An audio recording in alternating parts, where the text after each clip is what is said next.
All right, you're going to hear some chirping and whatnot in the background. I'm currently sitting in our chicken digs for the winter.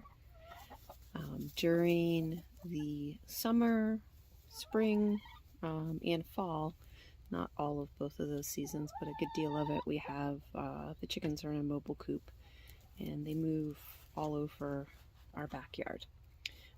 But once it starts to get cold and then we have to worry about water freezing, we move them into their winter digs. Here, I'm going to pause. And this right here is Katie and Floppy and Goldie. And there's, now we have 8 chickens. We got 5 in October of, I have to think back, I'll put the year on this because I can't quite remember. I think we've had these guys 3, maybe 4 years. I'm losing track.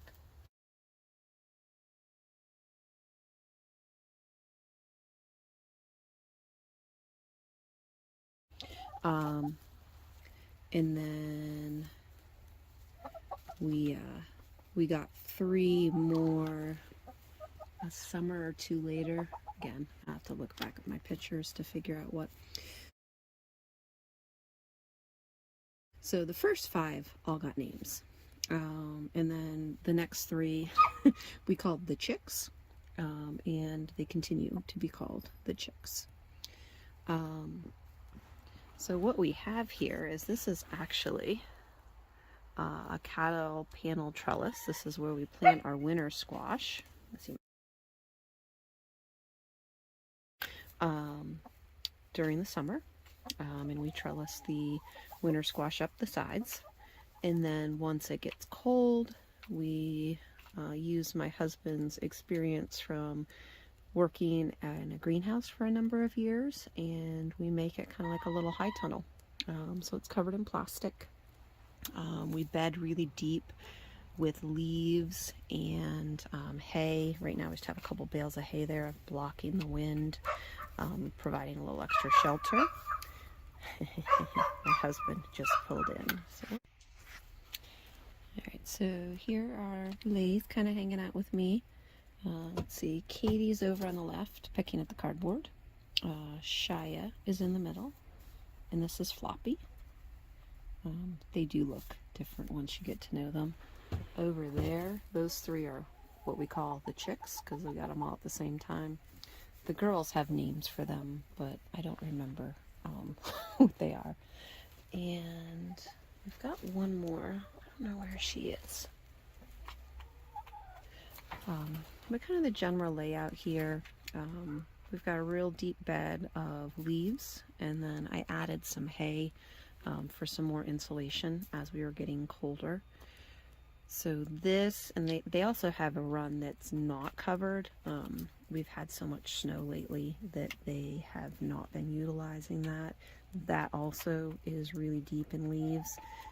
So once we move the chickens off this, probably mid-March to early April, depending on the spring, we will, using pallets like that one right there that we're using as part of our structure, we'll make a 3 or 4-sided compost bin, mound up the whole fall / winter, early spring of leaves and hay and chicken poop. And we also dump our compost out here. We feed them our food scraps, and whatever they don't eat gets churned in with the leaves and the hay and everything, and just breaks down and makes wonderful compost.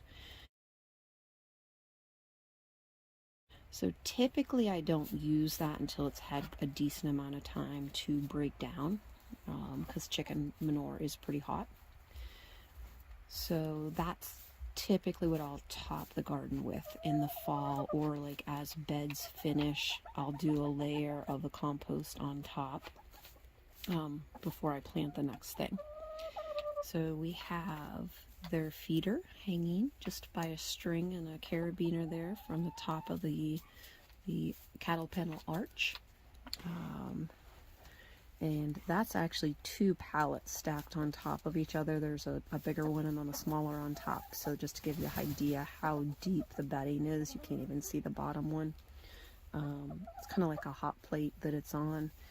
It doesn't turn on, it has a thermostat until it gets down below 32 degrees. So it's not like it's hot, but it does keep that water from freezing. I have taken care of a lot of animals in my time, and one of my big requirements if I'm going to care for animals is having water where I need it that does not freeze.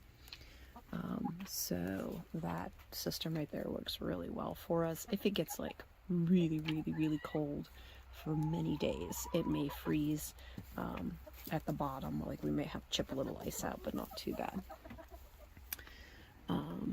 This is Goldie. She is in charge, in case anybody needed to know.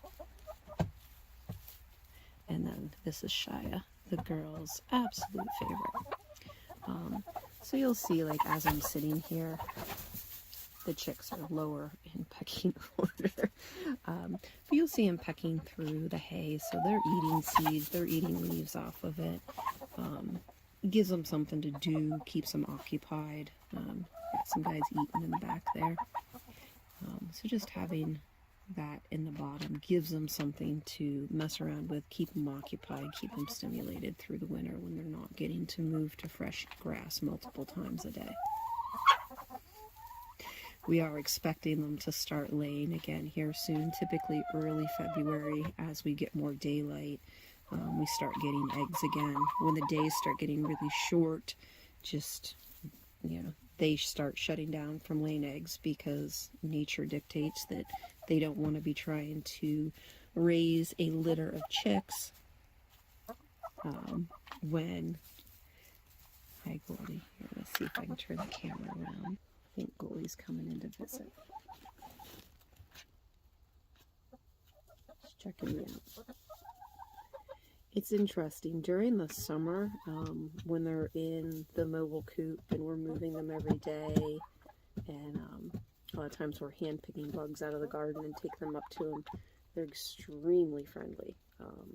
But when they go into their molt in the fall, they aren't as interested in being near us. And then we're not obviously out here as much when it's cold. Hi, sweetie. So they're kind of, me hanging out here is kind of getting them reacquainted with their people.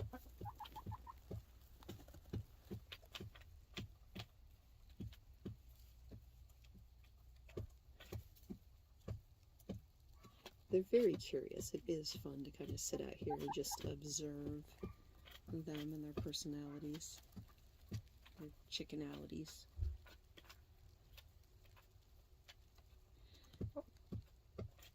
Now, something I've read, and I'm kind of paying attention to this to see if it's true, the color of their comb tells us if they're ready to lay, start laying eggs.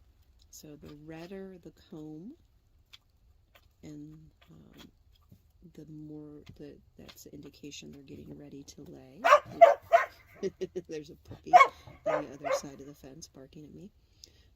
So like these guys are still kind of pink. They almost look like it's a little like frosted. Shia.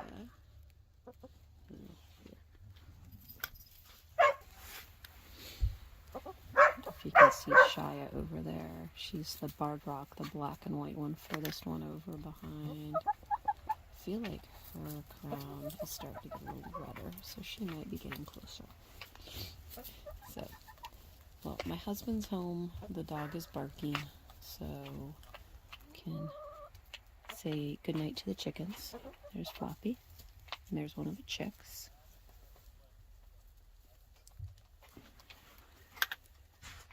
I guess so. Thanks for hanging out with me in the chicken high tunnel. One of the things, if anybody's ever turned off to chickens because of the smell, when they're properly maintained, there really isn't a smell. Like right now I'm sitting here in the high tunnel where they spend all of their time and have been pretty much confined into just this space here for a week or two, since we've been snow covered and there's no snow. They are very curious as to what I'm doing out here. All right, thanks for hanging out with me in the chicken coop, and we'll see you on the next one. Say goodbye, girls. Thanks for watching.